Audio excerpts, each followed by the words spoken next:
Okay, let's take a look at this new toss power that we're installing out of double wing for the youth football coaches. And before we get into the different defenses that we're blocking up against, let's take a look at the premise of the play first of all.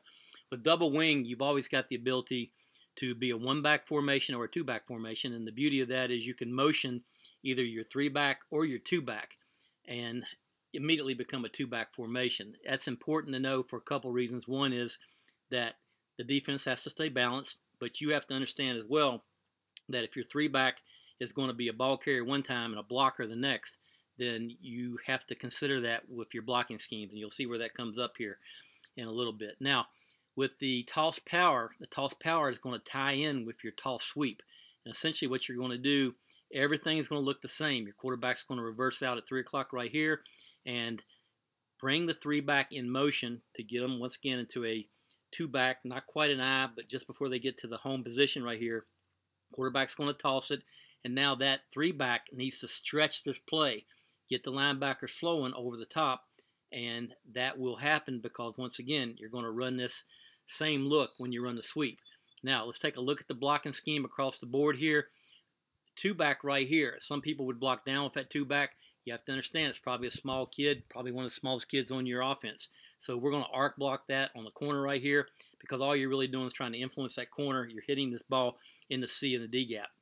Your four-back is going to be the kick out, and the kick out is going to occur in the C gap or the D gap like it does here.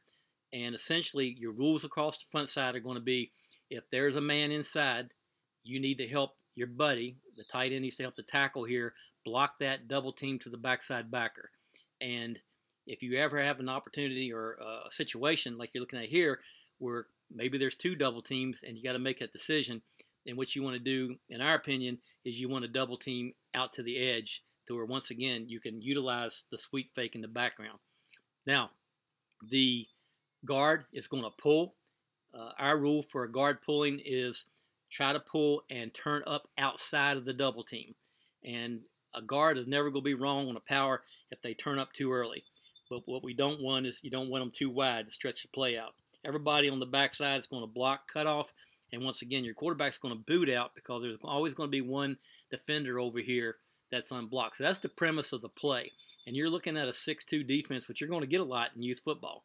But let's take a look at some other ones up the top here. A 4-4, essentially, same thing as a 6-2. You're just going to have your backers over the top flowing. And you can see right here, we've got the tight end blocking down in this situation right here, and they're going all the way back to the backside backer, and we're going to pull our guard for the crease backer right here.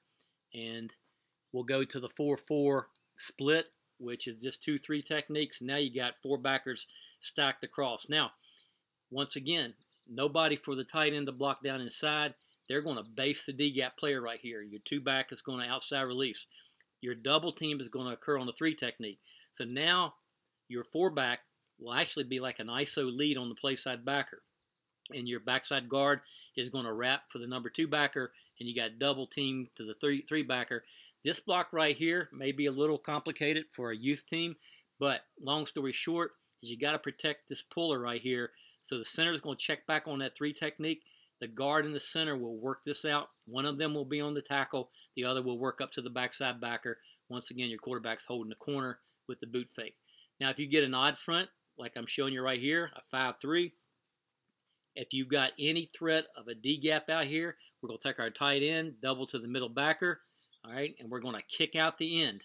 And that end will probably squeeze with the tight end, but your four-back should have an opportunity to get inside out on that. Double team on the nose back to the backside backer, pulling up for the play side backer, as you can see. And then the last one is a 5-3 bear where you've got the center and 2 guards covered.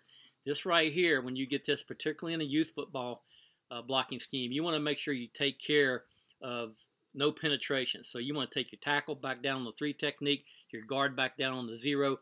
Your center can take the offhand and just hold that nose as he blocks back on that 3 technique, once again protecting for your guard pull. And now once again your 4 is going to lead up for the Sam or the strong side backer. So this is the way that we would block a double wing.